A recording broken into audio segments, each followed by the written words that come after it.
Hi, today I'm going to teach you how to use the flaring feature for something like an AFO.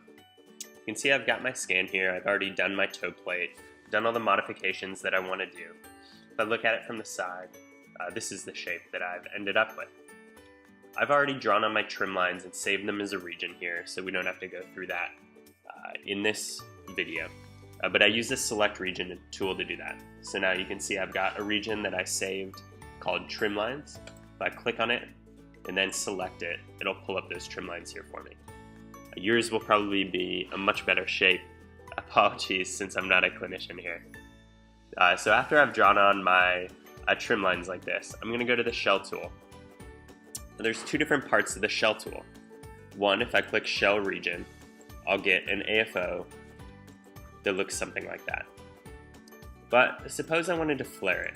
I'll delete that and pull up my scan one more time.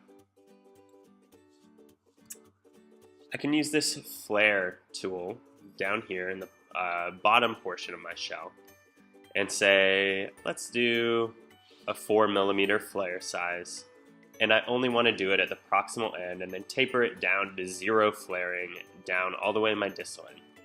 I click flare and it'll pull up something that looks just like this. So you can see it's added material all along the edge of my shape, but almost no material down here at the distal end.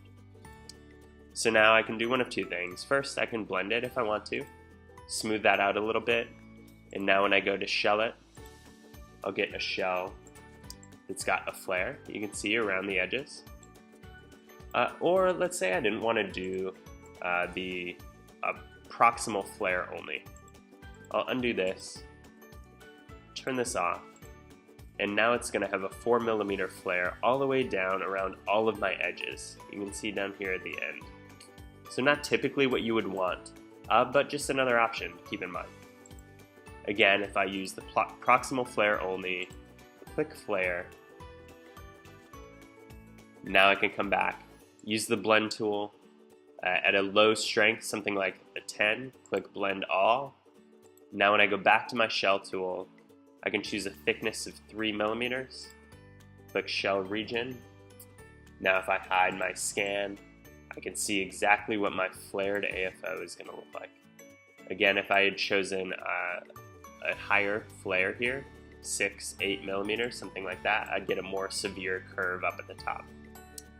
But this is how to use the flare tool for something like an AFO.